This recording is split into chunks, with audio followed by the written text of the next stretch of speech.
Share करेंगे। मोहम्मद इदरीस साहब सदर, ज़ुबैर मोतीवाला साहब साबिक़ सदर, जावेद साहब, AQ खलील साहब, माशाअल्लाह आफ्ताब सिद्दीकी साहब, खुर्रम शेख ज़मान साहब, 4 ख़वातीन नहीं 6 हैं, और हज़रात। हम समझते हैं बड़ी अहमियत है ख़वातीन की ना। जब हम कॉलेज में थे तो एक लोग मजाक करते थे ख़वातीन हो या 4, तो 4 के ऊपर आप उतर गई। मगर मुझे ये ख़्याल है कि मैं गुफ्तगू ज़रूर करूँगा इस बात पर कि ख़वातीन का कंट्रीब्यूशन बहुत बढ़ना चाहिए। And this is unfair to Pakistan कि मेन स्ट्रीम में नहीं आई। अब इसमें किसी हुकूमत का कोई हाथ नहीं है, ये सिर्फ इन लोगों का हाथ है जो यहाँ बैठे हुए है ना। तो लिहाजा कुछ चीज़ें तो ऑन करनी चाहिए हमको है, मगर मैं तफसील से गुफ्तगू करूँगा क्योंकि ये बहुत अहम पहलू है। मैं आप सबका शुक्रिया अदा करता हूँ, बड़ी मुफस्सल अंदाज से आपने कराची के मसाइल और तिजारत करने वालों के मसाइल का ज़िक्र किया, और इस बात का भी ज़िक्र किया जो मैं भी हमेशा ज़िक्र करता रहा हूँ, क्योंकि जिस शहर में आदमी रहता है तो हमेशा उससे बहुत प्यार होता है। बचपन से पैदा यहीं हुए कराची के अंदर, और कराची को देखते रहे, एक खूबसूरत शहर, और फिर एक कंजेस्टेड शहर बन गया। खूबसूरती अब भी है, लोगों की खूबसूरती है, शहर की अपनी खूबसूरती है, मगर कंजेशन बढ़ गया, लोगों की तादाद बढ़ गई, उसके साथ साथ फैसिलिटीज़ नहीं बढ़ी, और एक एलिटिस्ट इंफ्रास्ट्रक्चर बना। एलिटिस्ट ये कि आपके और हमारी सोसाइटीज़ बन गई, उनके लिए सड़कें बन गई, और कच्ची आबादियाँ अलग फ़रोग पाती रहीं, और उनके लिए उनको किस अंदाज से हैंडल किया जाए, पहले तो आँख मींच ली गई। कराची डेवलपमेंट अथॉरिटी थी, बड़ा अहम इदारा था, जिसकी वजह से PCHS शुरू के कराची के अंदर आबादियाँ बढ़ती चली गईं, मगर उसने भी आँख मींच ली इस तरफ के जनाब गरीब लोग कहाँ बसेंगे। एक कॉम्प्रिहेंसिव प्लान कराची के अंदर जो सारी आबादी को देखते हुए हो, जैसे मईशत के अंदर इस वक्त एहसास का प्रोग्राम है कि छोटे लोगों की मदद की जाए, या आप लोगों की इस तरह से बैंक्स ने भी मदद की कि यार कोविड के दौरान ऐसा ना हो कि बेरोज़गारी ज़्यादा बढ़ जाए और बेइंतहा तकलीफ़देह हो जाए। ऐसा कॉम्प्रिहेंसिव कराची के साथ कोई सोच ही नहीं पैदा हुई, रवैया नहीं पैदा हुआ। फिर जैसे जैसे वो कच्ची आबादियों की कीमतें बढ़ती चली गई ज़मीन की, तो फिर सबकी नज़र भी वहाँ पर पड़ जाती है, फिर लाखों की और करोड़ों की जगह बन गई, मगर फैसिलिटीज़ अब भी नहीं। तो कराची शहर के बहुत सारे मसाइल, 65% फेडरल टैक्सेस आप देते हैं, 95% प्रोविंशियल टैक्सेस देते हैं, एक्सपोर्ट्स के अंदर 55% आपका कंट्रीब्यूशन है। लिहाजा कराची क्या मांगता है? कराची बेसिक इंफ्रास्ट्रक्चर के लिए रो रहा है, यानी बाकी चीज़ें तो छोड़ें कि और कोई सब्सिडीज़ हो, कुछ हो, बेसिक इंफ्रास्ट्रक्चर जिसको जो टैक्स दे भी रहा है उतना भी उससे उसका 10% भी इंफ्रास्ट्रक्चर नहीं है। Keep put it that way, जो टैक्स दे भी रहा है, ये तो अलग से ऐसी कोई सब्सिडी मांग रहा हो कि जी हम टैक्स नहीं देते, हम लोग गरीब हैं, हमारा हाल ख़राब है, आप हमारा इंफ्रास्ट्रक्चर डेवलप करें। बल्कि Karachi has contributed to the development of infrastructure throughout Pakistan. ये जो फेडरल टैक्सेस हैं ये आपका कंट्रीब्यूशन है, और प्रोविंस के अंदर throughout the province of Sindh Karachi has contributed tremendously. तो बजाय इसके कि कराची की कदर हो, मेंटली कराची आइसोलेट होता रहा। कराची को लोग गाय समझते रहे, दूध देने वाली, और उसके आपको नाम याद होगा औरंगी पायलट प्रोजेक्ट के अख्तर हमीद ख़ान साहब।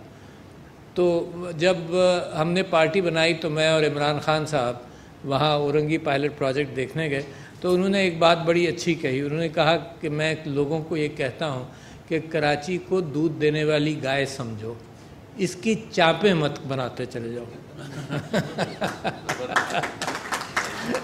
अल्लाह ताला उनकी मग़फ़िरत करे। कॉन्शियसनेस के सोसाइटी के लोगों को उभारा जा सकता है और ज़िम्मेदारी दी जा सकती है। तो कराची के जो मसाइल हैं जिनका आपने ज़िक्र किया, उसके अंदर मैं मुबारकबाद देता हूँ फेडरल गवर्नमेंट को कि जी ग्रीन लाइन शुरू हो गई, और मैं भी कुछ दिनों के अंदर एक दिन सफ़र करके ख़ुद भी उसमें खुशी के एतबार से उसमें हिस्सा ज़रूर लूँगा, सफ़र करके देखूँ तो सही कि what a pleasure it is, है ना, to be able to move एक जगह से दूसरी जगह। हमें तो वो ज़माना भी याद है जब कराची की कम आबादी थी और एक जगह से दूसरी जगह आप 20-25 मिनट में पहुंच जाते थे। फिर दुनिया के जो शहर गुंजान आबाद बनते चले गए, उन्होंने कुछ मसाइल जिन्होंने फोरसी नहीं किया वो मसले में फंसे, बैंकॉक आपको याद होगा 3-3, 4-4 घंटे के ट्रैफिक जैम्स हुआ करते थे, मगर फिर उन्होंने इंफ्रास्ट्रक्चर पर इन्वेस्ट करके उसको हैंडल कर लिया। अच्छा, infrastructure is movement of people, infrastructure के अंदर मूवमेंट ऑफ गुड्स, इंफ्रास्ट्रक्चर के अंदर लोगों की एफिशिएंसी बढ़ जाती है बजाय इसके कि गाड़ी में बैठे हुए वक्त ज़ाय करें। तो लिहाजा ट्रांसपोर्टेशन के हवाले से दो बड़े अजीज़ तरीन प्रोजेक्ट्स थे जब मैं यहाँ आप लोगों ने मुझे मुंतखब किया था एज एन MNA, और जब नहीं भी मुंतखब किया था तब भी दिल यही लगा रहता था कि कुछ करें। उसके अंदर अजीज़ तरीन प्रोजेक्ट्स के अंदर सबसे बड़ा प्रोजेक्ट जो है जहन में आता है वो है पानी की अवेलेबिलिटी। पानी एक बुनियादी राइट है। आप में जो मेरी उम्र के लोग होंगे उनको याद होगा कि कराची में मीटर्ड वाटर होता था, मीटर, और वो मीटर्ड वाटर ऐसा होता था कि जब मीटर उसका खोल देखा जाता था तो बाकी जैसे बिजली का मीटर है तो बिल्कुल साफ़ होता था, मगर ह्यूमिडिटी की वजह से उसमें मॉइस्चर भी होता था, उसको साफ़ करके पढ़ा जाता था। मीटर्ड वाटर होता था, पानी काफ़ी था, मगर पानी की किल्लत जिस तरह से आपने बताई बढ़ती चली जा रही है। तो मैं कराची के K4 के एतबार से आपसे गुफ्तगू कर लूँ। K4 के अंदर इत्तेफाक ये है कि एक कंसल्टेंसी की ऐसी आदत पड़ जाती है हमको कि कंसल्टेंसी करते ज़रूर हैं। अब K4 के हिसाब से 2, 3, 4 कंसल्टेंसी हो चुकी हैं।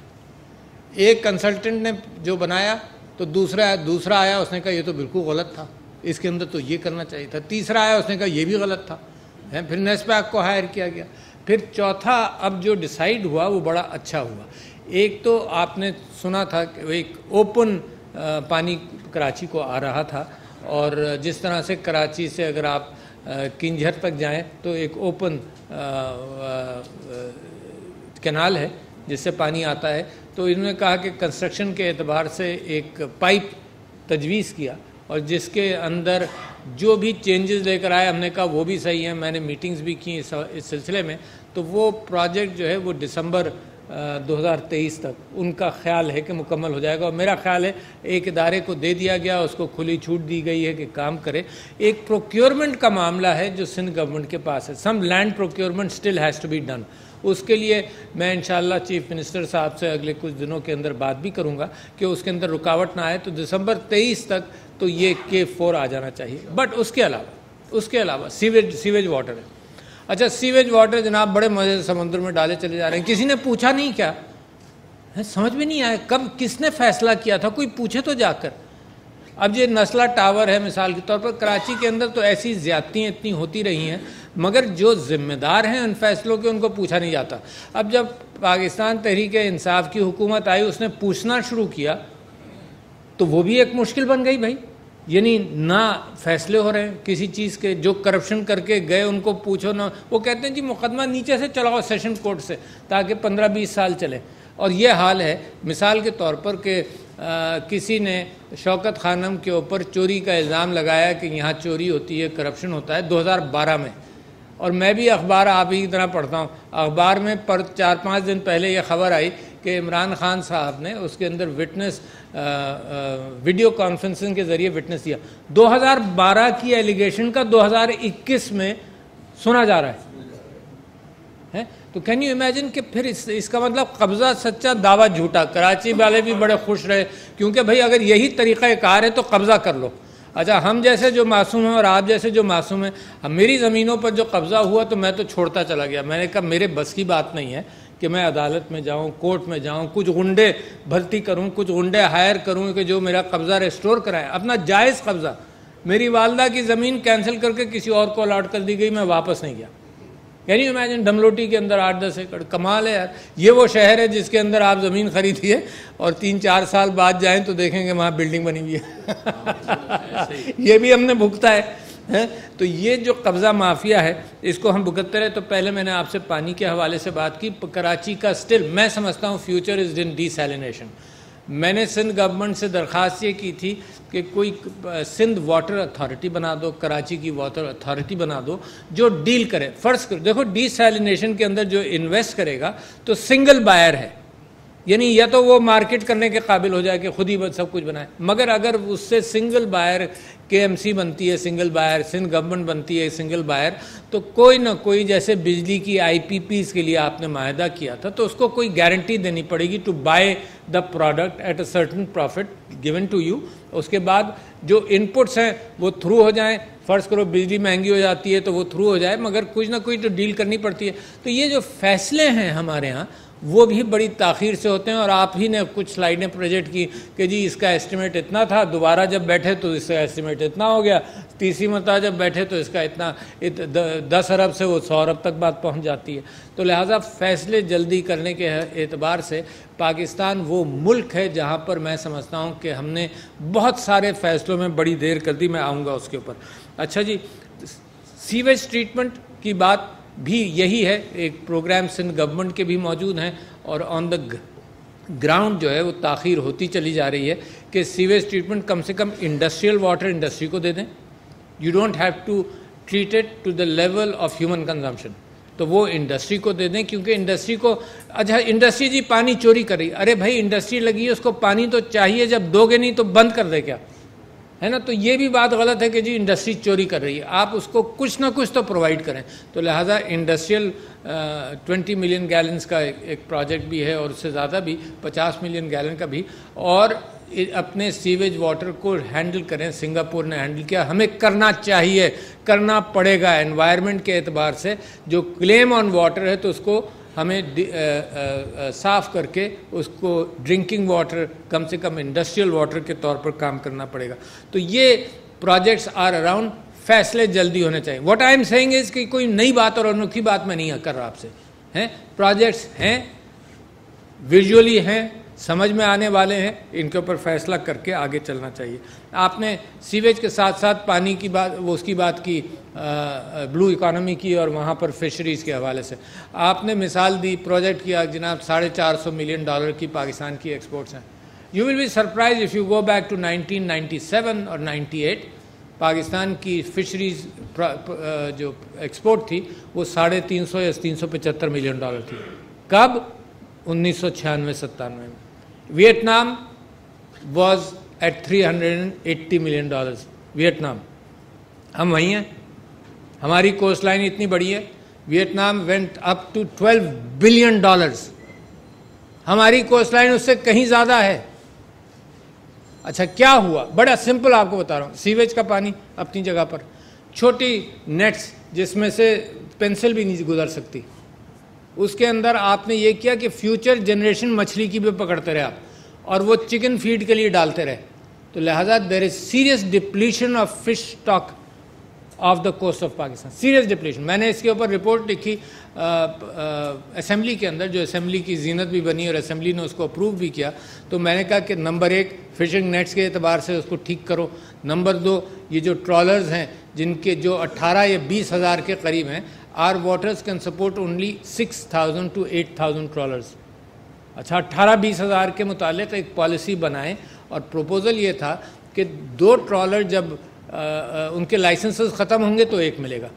If you want to improve your trawler business तो 2 के ऊपर 1, ताकि उसको कहीं ना कहीं तो मैनेज कर लें। भाई फिश स्टॉक्स आपके ख़त्म हो गए, मछली पकड़े। आप में से जो मछली बानी के शौकीन थे, ऐसी शौकिया, मैं तो करता था डीप सी फिशिंग, और जो 80s के अंदर हम मछली पकड़ते थे वो 90s के अंदर सब ख़त्म हो गई, मिलती नहीं थी मछली समुद्र off the coast of Karachi and Balochistan. तीसरी बात मैंने कही थी जब लिखी थी, और देर हो जाती है जब इम्प्लीमेंट करने में, मैंने ये कहा था कि सिंध और बलूचिस्तान के आपस में जो ट्रॉलर्स हैं वो एक दूसरे के वाटर्स को इंक्रोच करते हैं, mostly Sindh going into Balochistan. अब आपने जो प्रोटेस्ट देखा वो इस वजह से देखा कि हमने ये कहा था कि इसको डिसिप्लिन कर लो, दोनों प्रोविंसेस मिलकर और कोस्ट गार्ड्स मिलकर इसको डिसिप्लिन कर लें तो ये मामला, बहुत पोटेंशियल है ब्लू इकोनॉमी का, बहुत ज़्यादा पोटेंशियल है। मैंने आपसे कहा ना कि 400 मिलियन से Vietnam went to about 12 billion, तो इतना इससे कहीं ज़्यादा पोटेंशियल है। और फिश फार्मिंग अब होती है, जिस तरह से समंदर के अंदर खेत मछलियों के बना लिए जाते हैं, नेटिंग कर कर के मछली वहीं पर ग्रो करे, और बड़ी एफिशिएंट फ़िश फार्मिंग होती है। तो लिहाजा पानी और सीवेज के एतबार से तो मैं आपके सामने ये बात रख रहा हूँ। तो ये आइडियाज़ वो हैं जो मैंने 2018 के इलेक्शन से पहले एक प्रेस कॉन्फ्रेंस करके भी लोगों के सामने रखे थे कि इस तरफ जाना चाहिए। अच्छा जी, मैं आप देखिए ना, आपका भी हमारा भी मासूमियत ये है कि हर एक के साथ उम्मीद पर कराची ने अपने साथ जो खुद भी हशर किया, उसकी ओनरशिप तो मैं ले रहा हूँ, आप मत लीजिएगा। मैं ले रहा हूँ कि हमने वोट देकर ऐसे लोगों को भी यहाँ किया जिन्होंने गटर बगीचे के अंदर हाउसिंग सोसाइटी खोल ली। तो आपका सीवेज हैंडल कैसे होगा? वहाँ तो घर है ना। अभी सुप्रीम कोर्ट ने परसों इस बात को फिर देखा है कि वहाँ हाउसिंग सोसाइटी बना दी। जनाब, ज़मीन की भूख, जब तक वो आदमी 6 फुट की और 4 फुट गहरी ज़मीन तक नहीं पहुँचता, इतनी भूख है कहीं ख़त्म ही नहीं होती। कराची के हवाले से मैं एक और बात करूं, फेडरल उर्दू यूनिवर्सिटी में जिसमें आप भी मौजूद हैं, शकील हमारे दोस्त भी मौजूद हैं, इन दोनों रुस्तमों को मैंने लगाया था इसलिए कि ये उसको ठीक करें। अच्छा, और इतना मुश्किल नज़र आ रहा है, आप इतनी मेहनत कर रहे हैं, मैं आपका शुक्रिया अदा करना चाहता हूँ ऑफिशियली, आप लोग इतनी मेहनत कर रहे हैं, मगर एक ट्रेडिशन बन जाता है लड़ाई झगड़े का, एक ट्रेडिशन बन जाता है मुकाबला करने का, बजाय इसके कि इम्प्रूव करें। और इतनी मेरी उम्मीदें उनसे उससे वाबस्ता हैं कि एक वाइस चांसलर लगाते लगाते 3 साढ़े 3 साल हो गए यार। यानी आप भी मजबूरी हमारी देखें यार, एक वाइस चांसलर लगाना है, कोर्ट के अंदर स्टे मिलता है, कोर्ट के अंदर जी कोर्ट के अंदर स्टे मिल जाता है जी। इस्लामाबाद कोर्ट में स्टे लिया जाता है, कराची के कोर्ट में स्टे ले लिया जाता है कि यार वाइस चांसलर ही हम सेलेक्ट नहीं कर पा रहे, और वो स्टे से गुजरते हैं, फिर ये हर जगह एक छन्नी, फिर ब्यूरोक्रेटिक स्लोनेस है। मगर इंशाअल्लाह it is improving and it keep on improving. जो सेहत कार्ड का बात की, उसके अंदर एक पार्टिसिपेशन है, सूबे शेयर करते हैं। This is an insurance plan है, इसमें पर फी कस शायद 1800 या 2000 का इंश्योरेंस है फी कस। उसके अंदर फेडरल गवर्नमेंट डालती है आधा और प्रोविंशियल गवर्नमेंट डालती है आधा। तो मैंने हेल्थ मिनिस्टर से सिंध से भी बात की थी, तो उन्होंने कहा कि जी इसमें प्राइवेट सेक्टर को क्यों शामिल किया। तो मैंने ये कहा था कि प्राइवेट सेक्टर को इसलिए शामिल किया कि गवर्नमेंट सेक्टर में तो होता ही मुफ्त इलाज है। अगर आपने फैसिलिटी लोगों को देनी है तो इस बात की भी दो, क्योंकि गवर्नमेंट सेक्टर में तो जा ही रहे ना हैं, तो आप ये फैसिलिटी दो कि लोग जहाँ से भी इलाज करा सकें, करा लें। और ये मैं समझता हूँ बड़ा अहम है। मगर इसके ऊपर हमें और आपको, हम सबको नज़र रखनी पड़ेगी कि जो गवर्नमेंट हेल्थ इंश्योरेंस है उसको दुनिया के मगरबी ममालिक में चोरी का भी ज़रिया बनाया गया, including England, including the US। वहाँ फिर इंश्योरेंस कंपनी जनाब एक पूरी फ़ौज लेकर उसको कंट्रोल करती हैं, तो हमें उसमें एहतियात करनी चाहिए। मैं समझता हूँ कि coming back to the small traders and the women, बहुत अहम बात आपसे कर, इसीलिए मैंने शुरू की गुफ्तगू के अंदर ये कहा कि बाद में बात करूँ। ये कामयाब जवान प्रोग्राम है, मैं आपसे गुजारिश करता हूँ कि चैम्बर मदद करे, औरतों की भी, कामयाब जवान के अलावा। मुझे गवर्नर स्टेट बैंक मुसलसल और बैंकिंग इंडस्ट्री के लोग ये कहते हैं कि जो औरतों के लिए लोन रखे हुए हैं उसका 5% भी औरतें नहीं आई। अब कोई गैप तो है ना। अब ये नहीं हो सकता कि हुकूमत जो है वो घर से औरत को ले जाए बैंक तक, कम से कम बैंक तक तो आप लोग पहुँचवाएं। Karachi chamber of commerce can do this service. There are banks which से कि जी कोई औरत का लोन हो, हम देर आर बैंक्स जो कामयाब जवान के अंदर जो औरतों के अलावा भी सब कुछ है, उसमें ऐसे बैंक्स हैं जिन्होंने ये कहा जी 10 लाख तक का लोन, मिसाल के तौर पर छोटे एंटरप्राइजेज यही तो होते हैं, 1-2 करोड़ तक चला जाएगा स्मॉल ट्रेडर की बात है ना। तो वो बैंक्स ये कहते हैं कि जी हमारे पास आएँ, हमने अकाउंटिंग फर्म्स को, चार्टर अकाउंटेंट्स को हायर किया हुआ है, 10 लाख तक तो हम कोई इंटरेस्ट नहीं लेंगे, जो हम गवर्नमेंट जो हमें दे रही है उस पर हम देंगे हैं। और आए तो सही, no loan is being denied, let me tell you, no loan is being denied. कहाँ है भाई? खोलें, नहीं सिर्फ काउंटर नहीं खोलें भाई, आपके घर की खवातीन हैं, अब अपने बिजनेसेस में तो लगाओ ताकि यहाँ नजर आए। यानी उनको क्या निकाला हुआ है कारोबार से? क्या नहीं निकाला हुआ। अपने औलाद को, मर्दों को तो लगा, लड़कों को तो लगा लेते हैं, औरतों को भी लगाएं यार, उनकी पार्टिसिपेशन करवाएं। कायदे आज़म कहते रहे, कायदे आज़म कह के गए कि औरत जब तक पार्टिसिपेट नहीं करेगी कोई मुल्क कामयाब नहीं होगा। है, औरत पार्टिसिपेट करने के एतबार से सबसे अच्छा तरीक़ा ये है कि मैं अपने घर की, अपनी बेटियों को एनकरेज करूं कि घर बैठकर भी कारोबार होते हैं आजकल। तो women do not have to come out, अपनी फैमिली को इन्वॉल्व रखें, सब कुछ रखें, बट घर बैठ कर करें। तो यही मैं आपसे कह रहा था कि 100 बिलियन रुपीस का कामयाब जवान और कामयाब पाकिस्तान का प्रोग्राम है। आपको ताज्जुब होगा कि अगर आप एहसास का किसी वन विंडो टाइप का आप समझें तो लोगों को उसका भी नहीं पता।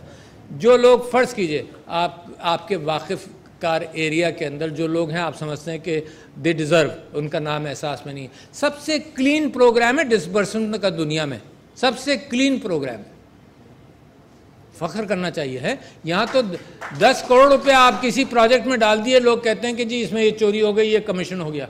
एहसास में you distributed hundreds of billions of rupees हैं और किसी ने ये नहीं कहा कि गलत डिस्ट्रीब्यूशन हुआ। तो that means the criteria is good.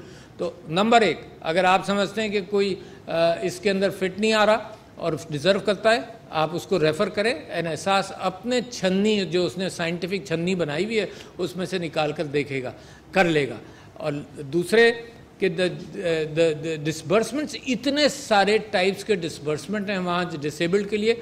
2000 रुपये महीना ताहयात है। और गरीबों के यहाँ जब डिसेबल्ड बच्चे होते हैं या बड़े होते हैं तो वो घरों के अंदर महदूद रहते हैं, उन तक कोई चीज़ पहुँचती नहीं। तो गवर्नमेंट ने ताहयात 2000 रुपीज़, और जाहिर है जब इन्फ्लेशन होगा तो बढ़ भी जाएंगे, बट अभी तो मौजूद है। और जितना गवर्नमेंट में, ये बात मैं आपसे कहना चाहता हूँ, गवर्नमेंट ने जितने ये प्रोग्राम किए बिल्कुल ऐसे ही है कि पहली मंजिल पर पैसा रख दिया है, मगर हम सीढ़ियाँ ही तलाश कर रहे हैं कि कैसे जाएं। तो इसके अंदर 20 लाख के लिए सेटअप किया था पहले, और अभी तक सिर्फ 4.5 लाख 1.5 साल के अंदर डिसेबल्ड लोगों की रजिस्ट्री हुई है। तो हुएवर यू नो, और परसेंटेज ये है कि at least 4% of the population of Pakistan is disabled. तो लिहाजा बहुत हैं, हमने उनको पहुंचाया नहीं। औरतों के हवाले से मैं आपसे कह रहा हूँ। तीसरे बात जो बड़ी अहम मैं आपसे कहने वाला था वो ये कि आपने एग्रीकल्चर में नीदरलैंड्स का जिक्र किया। पिछले दिनों गवर्नर हाउस के अंदर एक तकरीब थी जिसके अंदर नीदरलैंड्स की एम्बेसडर भी बैठी थी, मुझे याद नहीं रहा। तो मैंने वहाँ पर ये जिक्र किया कि Netherlands is the second biggest grower of agriculture in the world, second. और वो पाकिस्तान से कितना मुकाबला कीजिए, मुझे ख्याल था पाकिस्तान से 5 गुना छोटा है।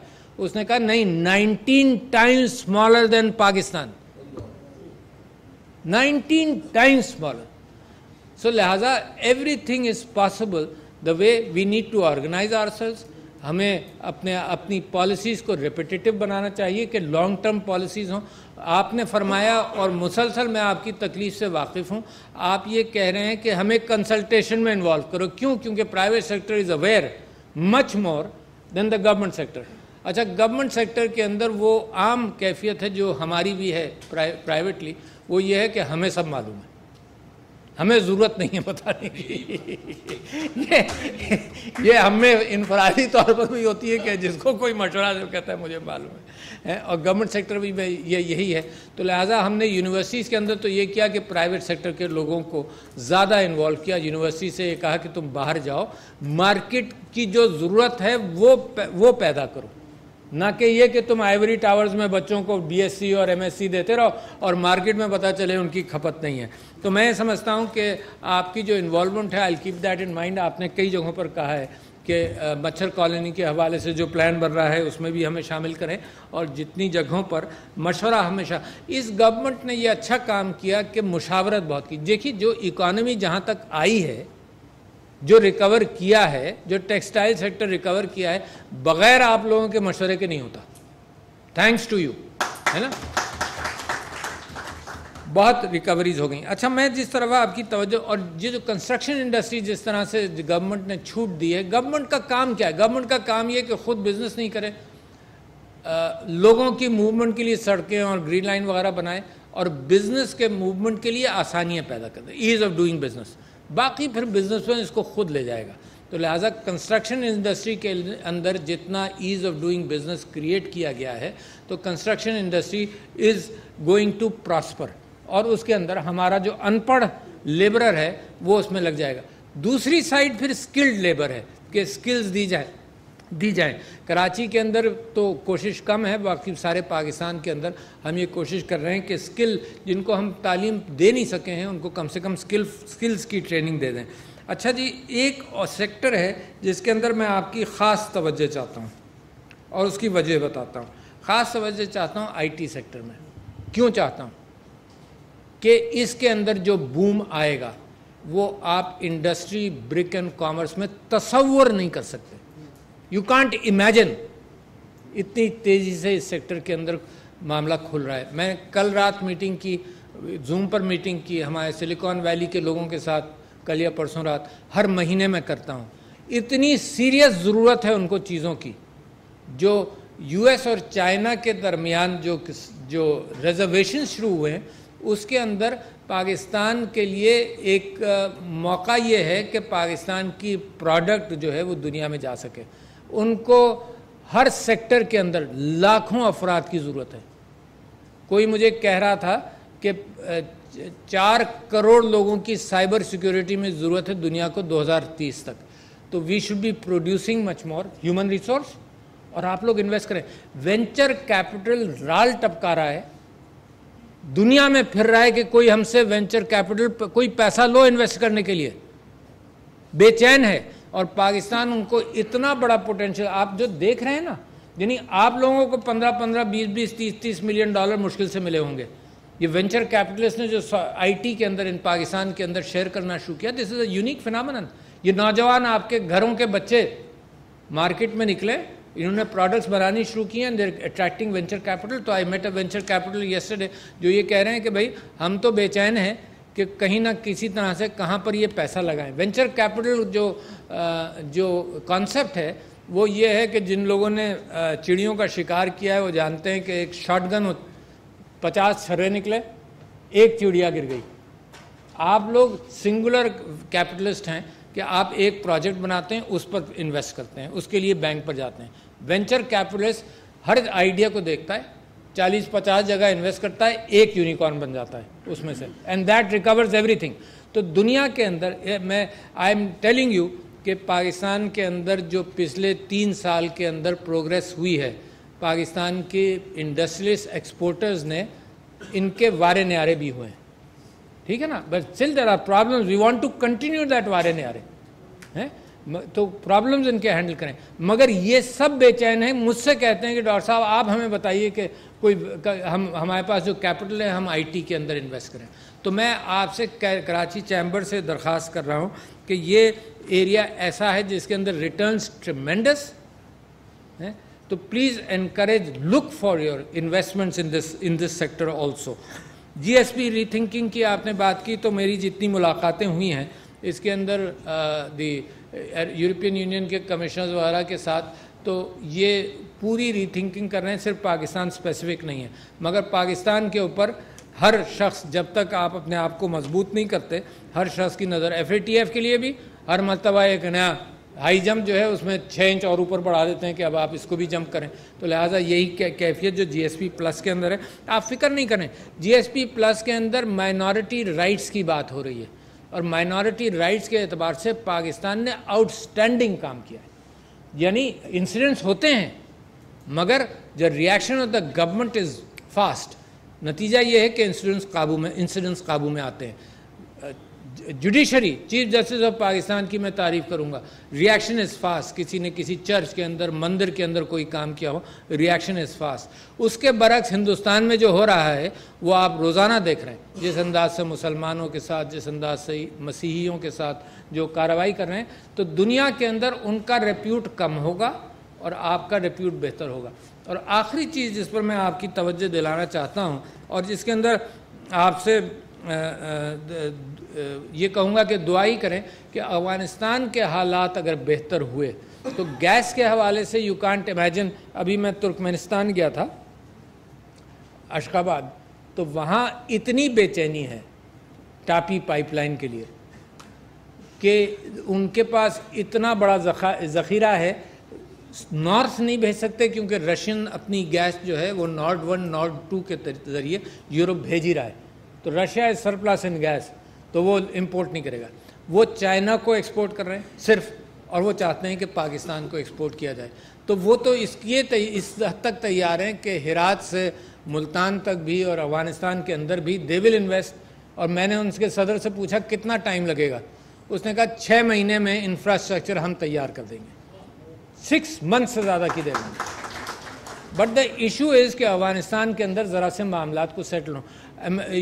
जो अफगानिस्तान से अमेरिका निकला है तो उसके अंदर वो उसके साथ वो कैफियत डेवलप हो रही थी जो अमेरिका कभी कभी कोई बुग़्ज़ पाल लेता है तो चलती है। ईरान के साथ 79 का चल रही है कैफियत, क्यूबा के साथ चल रही है। तो अफगानिस्तान के साथ हमारा ख़तरा ये था कि ऐसा ना हो कि अफगानिस्तान के साथ सैंक्शंस के अंदर छोड़कर वो निकल जाएं। तो आपकी हुकूमत ने बेहतरीन काम ये किया कि फॉरेन मिनिस्टर्स की जो कॉन्फ्रेंस की तो इंटरनेशनली आपने फिर अफगानिस्तान को कोशर कर दिया। मैं कोशर इस वजह से कह रहा हूँ कि नॉन कोशर समझकर सारी सैंक्शंस उसके ऊपर लगी रहती तो हमारा बहुत नुकसान होता। तो दैट विल इम्प्रूव। अच्छा, और the last not the least, मैं आपसे ये अर्ज़ करूँ कि कुछ इदारे ऐसे हैं जो मेरे प्रेसिडेंसी के साथ कानूनन लगे हुए हैं, उनको आप उन पर तवज्जो दें। They provide tremendous relief. One is the federal ombudsman, जो 159 federal agencies, anything related to the federation, anything related to the federal agencies, उसके सिलसिले में 2 महीने के अंदर अंदर फैसला करता है। पिछले साल 1.5 लाख वहाँ पर एप्लीकेशंस आई, 1.5 लाख का फैसला विदिन 60 डेज। ठीक है जी, तो वो आप जहन में रखें। इसमें गैस भी आ गई, इसमें इलेक्ट्रिसिटी भी आ गई, इसमें बिल्स भी आ गए, इसमें आपका ट्रांसफार्मर नहीं लग रहा, इसमें आपके खिलाफ कोई ऐसी चीज़ हो रही है तो इट विल हेल्प है। गैस, बिजली, यूटिलिटीज़ और बहुत कुछ। फिर फेडरल टैक्स ऑम्बुड्समैन है। टैक्स के आपके सबके इश्यूज़ हैं, घबराएं नहीं। लोग घबराते हैं कि अगर ऑम्बुड्समैन के पास चले गए तो टैक्स जो ऑफिसर है वो और हमारी गर्दन पकड़ेगा। Doesn't happen. करोड़ों के relief, you let us know, क्योंकि ये इदारे करोड़ों के रिलीफ प्रोवाइड कर रहे हैं ऑलरेडी। तो federal tax ombudsman, and I will encourage the federal tax ombudsman, आप मौका दें तो आपके यहाँ आकर इसके ऊपर गुफ्तगू भी करें कि व्हाट ही कैन डू। और जो आपका फियर है कि अगर आप टैक्स का कोई मामला ले जाएंगे तो वहाँ पर कुछ होगा तो वी कैन कॉल देम। तीसरा है बैंकिंग ऑम्बुड्समैन। बैंक के साथ देखिए, प्राइवेट बैंक्स के साथ भी आपका कोई ऐसा कॉन्फ्लिक्ट हो which is not being decided fairly, come to the banking ombudsman. ठीक है ना, तो ये बहुत बड़ा एक इदारा है। इसी के साथ साथ वुमेन ऑम्बुड्समैन, औरतों के लिए मैं बताऊं, बड़ी अहम बात आपसे कर रहा हूं कि पाकिस्तान के अंदर इनहेरिटेंस का कानून तो अल्लाह ने बना दिया था 1400 साल पहले, मगर इम्प्लीमेंट नहीं होता था। हम खुद इम्प्लीमेंट नहीं करते आम तौर पर। तो ये जो कवानीन बने हैं वुमेन प्रॉपर्टी राइट्स के हवाले से, इसके अंदर इम्प्लीमेंटेशन का एक क्लॉज आ गया। तो वुमेन ऑम्बुड्समैन के पास ये शिकायत जा सकती हैं और वो फैसला करेगी। अगर कोर्ट में केस है भी तो ये फैसला करके कोर्ट में रिकमेंडेशन भेज देगी कि हमने ये वे कर लिया। तीसरी चीज़ बड़ी अहम इसके अंदर, वुमेन्स, अगर औरत की प्रॉपर्टी पर कोई काबिज हो, औरत की किसी प्रॉपर्टी पर कोई काबिज हो, तो इस कानून के तहत वो प्रॉपर्टी खाली कराना भी इसके अख्तियार में आ गया। बड़ी अहम बात, ये मर्दों के साथ नहीं है, औरतों के साथ। अच्छा, और इनहेरिटेड प्रॉपर्टी ज़रूरी नहीं है, any property, you may have bought a property जिसके अंदर ये इशू है, तो द वुमेन ऑम्बुड्समैन कानूनन मदद कर सकती है। तो मैं ये समझता हूँ कि इन सारी चीज़ों को देखते हुए पाकिस्तान के प्रॉस्पेक्ट्स आर ब्रिलियंट। सिर्फ आपकी बात बिल्कुल दुरुस्त कि कराची का इतना पोटेंशियल है कि इसको सौतेला बच्चा अगर बनाया हुआ है, अगर मैं इसलिए कह रहा हूँ कि आई रिप्रेजेंट द फेडरेशन, तो डोंट मिस्टेक माय वर्ड्स, है ना, क्योंकि फेडरेशन का कराची सगा बच्चा है। पाकिस्तान का कराची और पाकिस्तान का हर खित्ता पाकिस्तान के सगे औलाद की तरह है और ऐसे ही ट्रीट होना चाहिए। तो पोटेंशियल कराची का ये है कि अगर इसका इंफ्रास्ट्रक्चर इम्प्रूव हो जाए तो पाकिस्तान का बूम और पाकिस्तान की तरक्की में कोई वजह नहीं कि ये दुगना ना कर दे in a very short period of time. तो मैं आप लोगों का मशकूर हूँ कि आपने मुझे दावत दी। शुक्रिया बहुत बहुत।